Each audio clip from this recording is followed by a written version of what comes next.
हर हर महादेव, भूखे को अन्न, पैसे को पानी, जय बाबा बर्फानी। तो हेलो दोस्तों, आप सभी का स्वागत है मेरे इस वीडियो में।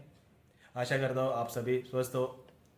तो जिस यात्रा की हम गए 1 साल से प्रतीक्षा कर रहे थे, उस यात्रा की शुरुआत हो चुकी है। तो बाबा अमरनाथ जी की यात्रा 2025 की शुरू हो चुकी है और जो चलने वाली है 3 जुलाई से लेके 9 अगस्त तक। तो बाबा अमरनाथ जी की यात्रा के लिए अगर हमें आना है तो हमें कुछ बेसिक रिक्वायरमेंट्स होती है, उसका ध्यान देना होता है। तो उस सब चीज़ों के लिए उन सब चीज़ों को हम लोग इस वीडियो में देखेंगे। तो आपको बाबा अमरनाथ जी की यात्रा में आने के लिए सबसे पहले जो रिक्वायरमेंट है, जो बेसिक रिक्वायरमेंट है अगर आपको बाबा अमरनाथ जी की यात्रा करनी है, तो वो है कंपलसरी मेडिकल हेल्थ सर्टिफिकेट। और वो आपको मिलता है शाइन बोर्ड द्वारा निर्धारित किए गए उनके हॉस्पिटल से ही और उनके डॉक्टरों से। तो अगर आपको बाबा अमरनाथ जी की यात्रा में आना है तो सबसे पहले आपको शाइन बोर्ड के साइट पे जाके जो भी उनके रजिस्टर्ड हॉस्पिटल्स हैं उनकी लिस्ट डाउनलोड करनी होती है।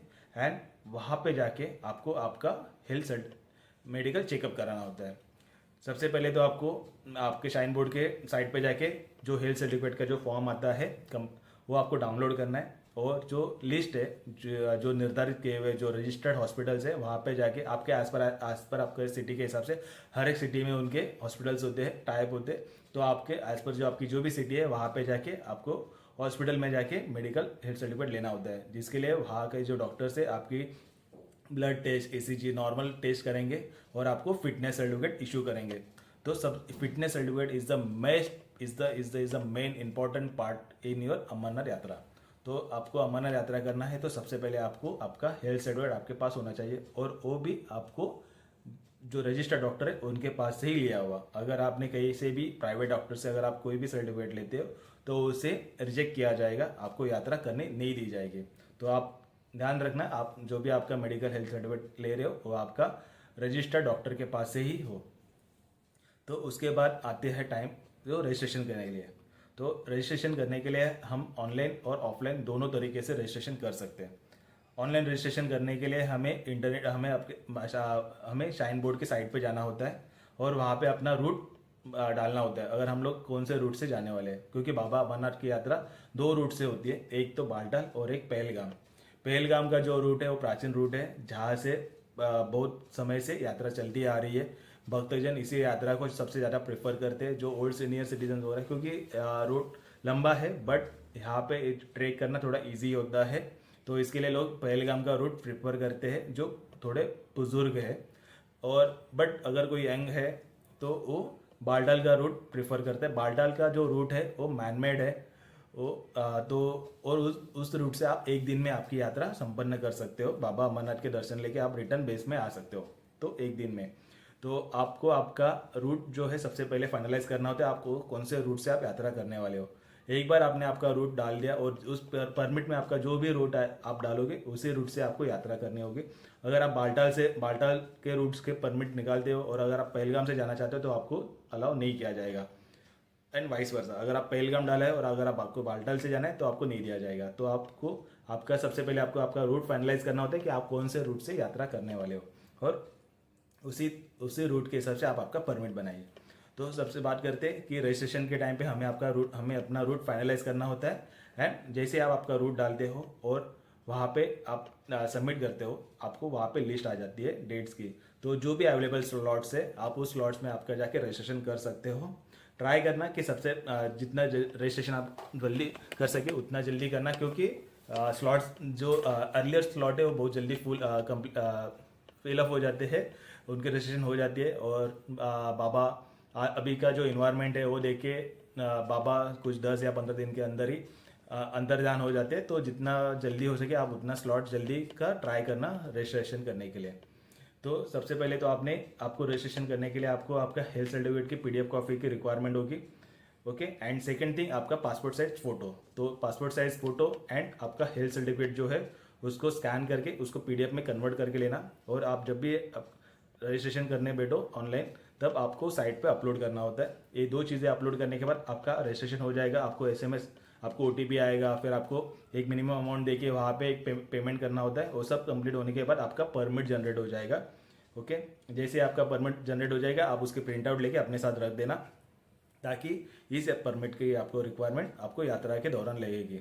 इस परमिट बिना परमिट आपका ना RFID कार्ड बनेगा, ना आपको यात्रा करने दी जाएगी। तो इसकी 1 से 2 कॉपी आप बना के रख दीजिए। Same for Baltal and Pahalgam route के लिए। अगर आपका बाय एनी चांस अगर आपका ऑनलाइन रजिस्ट्रेशन नहीं हो रहा है, तो आप जो शाइन बोर्ड द्वारा निर्धारित किए गए जो बैंक्स होते हैं, एस बैंक है, SBI बैंक है, वहाँ पे भी जाके आपके स्टेट में जो भी आपके स्टेट का जो भी वहाँ पे एड्रेस दिया रहेगा आपको चेक करना, और वहाँ पे भी जाके आप रजिस्ट्रेशन कर सकते हो। तो ऑनलाइन के लिए 3,000 स्लॉट एवरी डे के निकलते, फॉर बाल्टल के लिए 3,000, फॉर पहलगाम के लिए 3,000 एंड फॉर ऑफलाइन रजिस्ट्रेशन के लिए 2,000। तो टोटल 8,000 के जो स्लॉट्स है वो निकलते फॉर एवरी डे के लिए। ओके, तो जिस दिन से यात्रा शुरू होकर जिस दिन तक यात्रा खत्म होती है उस दिन के लिए आपके स्लॉट्स निकलते हैं। तो टोटल एवरी डे के 8,000 स्लॉट निकलते हैं। और साइमल्टेनियसली ऑफलाइन जब आप तत्काल पंजीकरण भी करते हैं तो वहाँ पे भी आपके 2 से 3 स्लॉट 3,000 के स्लॉट्स निकलते हैं। तो करीबन अगर देखा जाए तो 10,000 यात्री एवरी डे बाबा अमरनाथ जी की यात्रा के लिए निकलते हैं और यात्रा करते हैं। ओके, अगर आपका ऑनलाइन या ऑफलाइन दोनों भी जगह पे आपका रजिस्ट्रेशन नहीं हो पा रहा है, आपको जो मनचाहा स्लॉट नहीं मिल रहा है, तो आप तत्काल पंजीकरण भी कर सकते हो। बट इसके लिए थोड़ा टाइम कंज्यूमिंग है। इसके लिए आपको सबसे पहले जम्मू आना होगा, फिर जम्मू से आपको जो भक्त निवास है वहाँ पे आना होता है। वहाँ पे या फिर आप उनके जो रजिस्ट्रेशन काउंटर तत्काल पंजीकरण के जो काउंटर्स होते हैं वहाँ पे आना होता है। जैसे एक जम्मू में है, पंता चौक में भी है, बाल्टाल पे है, पहलगाम में भी है। बट ये थोड़ा टाइम कंज्यूमिंग हो जाता है। आपको सबसे पहले वहाँ पे आना होता है, फिर लाइन में बड़ी बड़ी लाइनों में रहना, कतारों में खड़े रहना होता है जो रात को लगती है।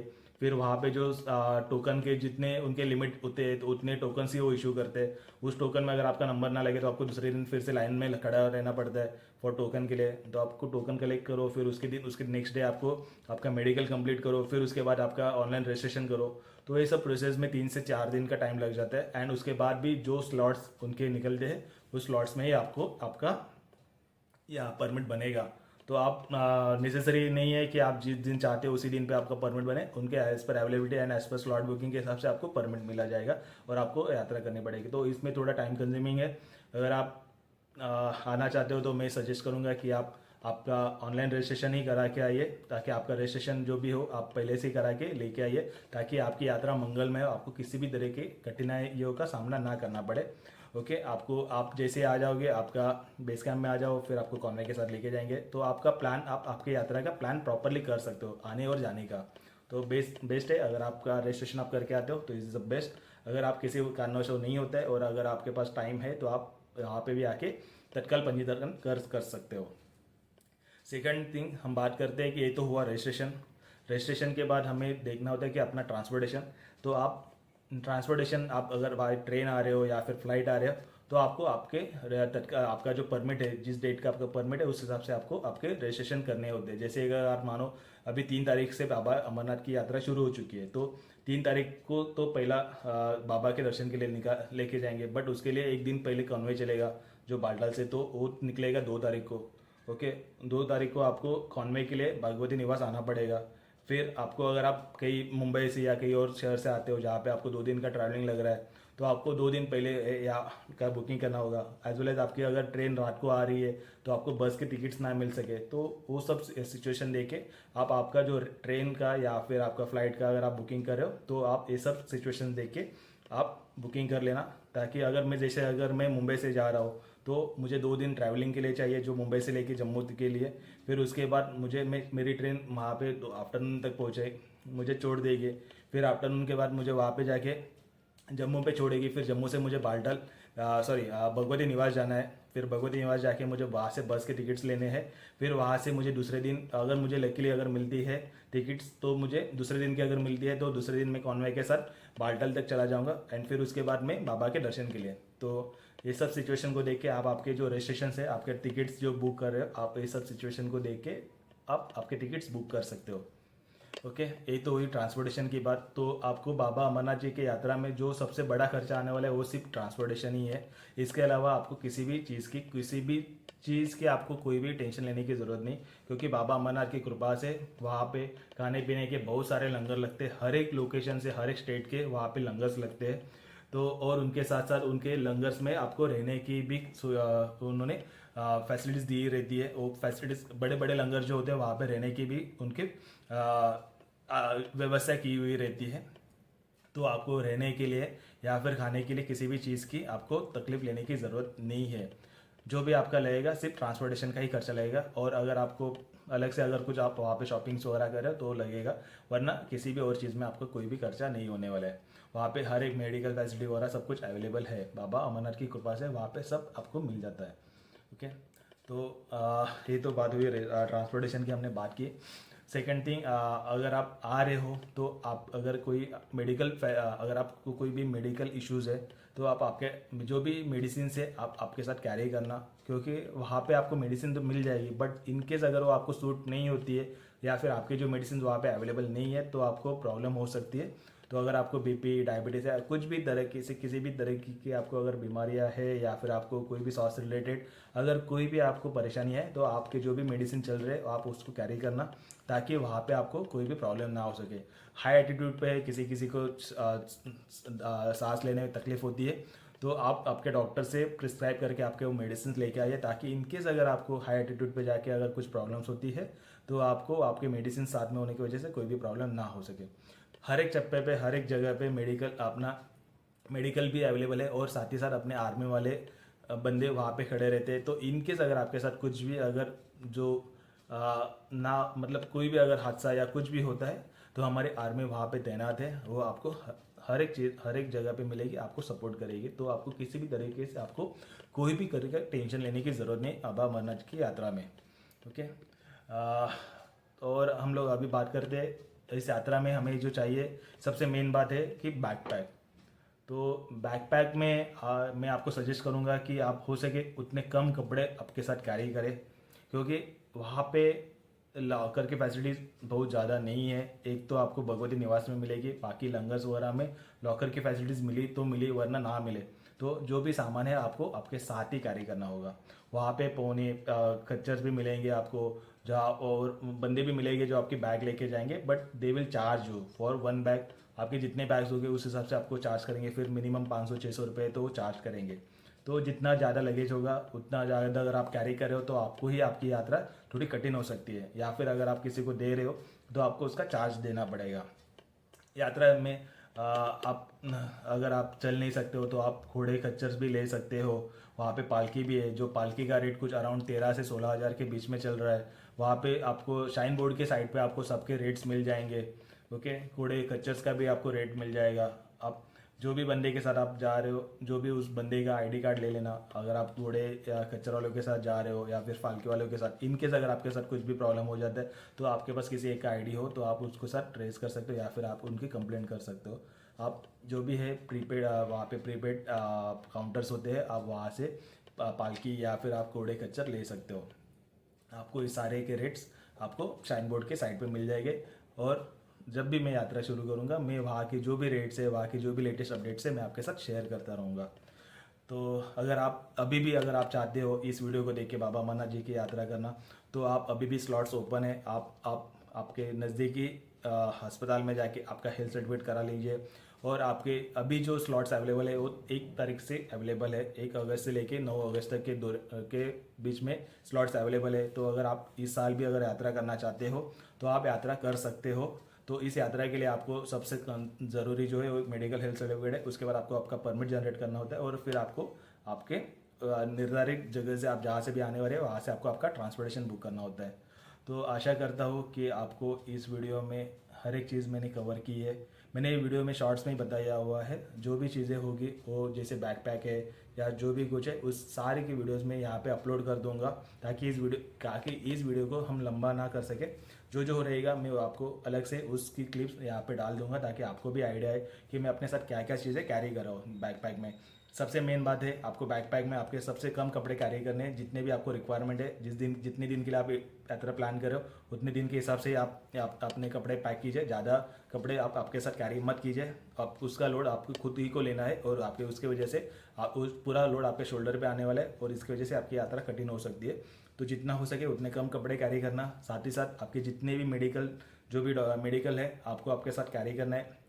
आपको अगर वोमिटिंग, लूज मोशन है, वोमिटिंग, या फिर आपको एसिडिटी होती है, या फिर आपको डायबिटीज़ है, बीपी है, कुछ भी है, आप उसके आपके मेडिसिन आपके साथ कैरी करना। आपको हेडेक होता है जो भी कुछ है, तो विक्स इनहेलर या फिर जो भी हम बाम वगैरह जो भी है आप आपके साथ कैरी कर सकते हो और सब वहाँ पे मिलेगा। बट आपके साथ अगर हो तो आपको उसमें मतलब दौड़ने की को टेंशन ना लेना पड़े, आपके साथ कैरी हो अगर हो तो वो फिर ज़्यादा तकलीफ का सामना ना करना पड़े।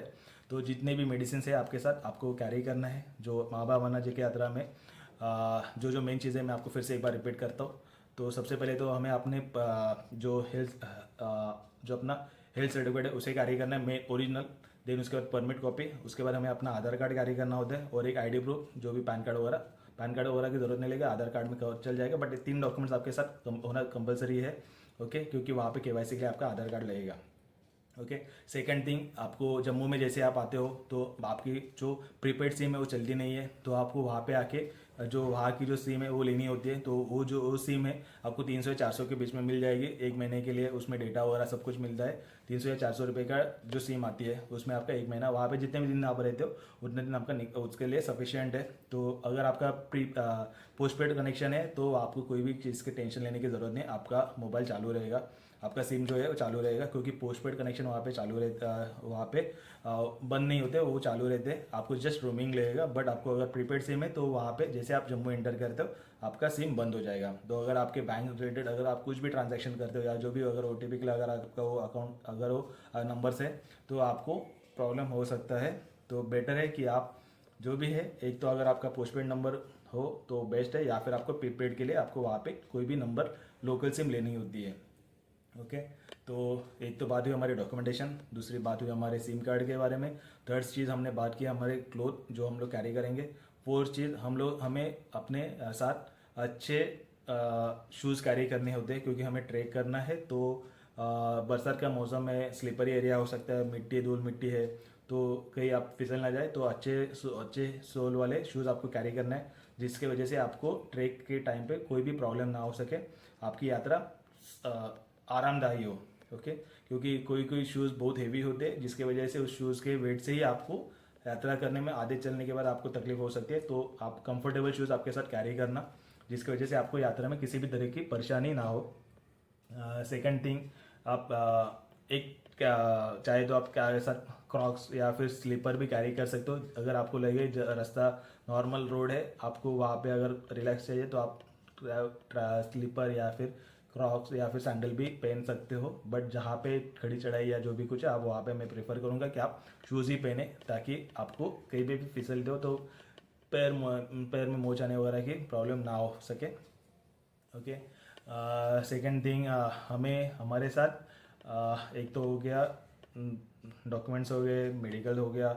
हाँ, सेकंड थिंग मेन इंपॉर्टेंट चीज़ है जो है हमें अपने साथ मास्क कैरी करना है। क्योंकि वहाँ पे जो घोड़े चलते हैं, जिसके वजह से मिट्टी वाला रोड है, घोड़े चलते हैं, पालकी वाले चलते हैं, जिसकी वजह से बहुत सारी मिट्टी उड़ती है, उसके वजह से आपका वो सारी मिट्टी आपके मुंह में चली जाएगी, आपके नाक में चली जाएगी, जिसकी वजह से आपको खांसी जुकाम हो सकता है। अगर आपकी यात्रा के दौरान अगर आपकी तबीयत बिगड़ जाती है तो आप यात्रा का मज़ा नहीं ले सकते। तो इसके लिए मैं आपको सजेस्ट करूँगा आप मास्क, एक अच्छे क्वालिटी का मास्क ले, या फिर जो बंडाना कहते हैं जिसको हम यहाँ पर डाल सकते हैं और फिर वहाँ से हम अपना मुंह कवर कर सकते हैं। चाहे तो हम अपने सर को भी कवर कर सकते हैं क्योंकि मिट्टी की वजह से आपके बाल भी खराब हो सकते हैं।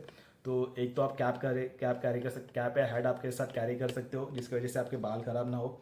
सेकंड थिंग, आपको अच्छे सनग्लासेस लेने हैं। अगर आप दिन में ट्रैवल कर रहे हो तो जो आपको धूप से बचाएगी, और अगर आप रात में ट्रैवल कर रहे हो तो मिट्टी से बचाने के लिए आपको व्हाइट कलर के जो सनग्लासेस आते हैं, मैं दोनों टाइप के सनग्लासेस मेरे साथ कैरी करूँगा। ओके, ताकि मुझे सुबह भी प्रॉब्लम ना हो और रात को उतरने के टाइम पे भी कहीं प्रॉब्लम ना हो जाए। ओके। तो धूल मिट्टी आँख में ना चली जाए जिसकी वजह से मुझे आई इन्फेक्शन या फिर किसी भी चीज़ की प्रॉब्लम को फेस ना करना पड़े ड्यूरिंग द यात्रा। तो दो टाइप के सनग्लासेस आप कैरी करना, एक तो वाइट एंड एक तो जो धूप से बचाने के लिए। ओके। सेकंड थिंग, आप मास्क कैरी करना ताकि आपका नाक मुंह उसमें कवर हो सके और आपको कोई सी भी तरह मिट्टी आपके मुंह और नाक में ना चली जाए। ओके। और जिसका बाद में जाके आपको थ्रोट इन्फेक्शन या फिर सर्दी जुकाम भी हो सकती है अगर वो मिट्टी चली जाती है तो। ओके। तो इस चीज़ का भी हमें क्या ध्यान रखना है। सेकंड थिंग, और कुछ जो हम लोग भूल गए हैं अभी तो मुझे कुछ याद नहीं आ रहा है। तो यात्रा के दौरान या बैग पैक के दौरान जो भी मुझे याद आएगा मैं आपको सब चीज़ें आपको अपडेट करता रहूँगा। आशा है आपको ये वीडियो अच्छी लगी हो। अगर आप यहाँ तक वीडियो को देखकर अगर आप यहाँ तक आए हो तो प्लीज़ वीडियो को लाइक करना एंड चैनल को सब्सक्राइब करना ना भूलना, ताकि आने वाले अपडेट यात्रा के दौरान के जो भी अपडेट्स है आपको मिलते रहे। तो आशा करता हूँ आपको ये वीडियो अच्छी लगी हो, और वीडियो को करते यहीं पे ख़त्म। मिलते हैं यात्रा के दौरान, तब तक के लिए गुड बाय दोस्तों। हर हर महादेव, भूखे को अन्न, पैसे को पानी, जय बाबा बर्फानी, हर हर महादेव, गुड बाय।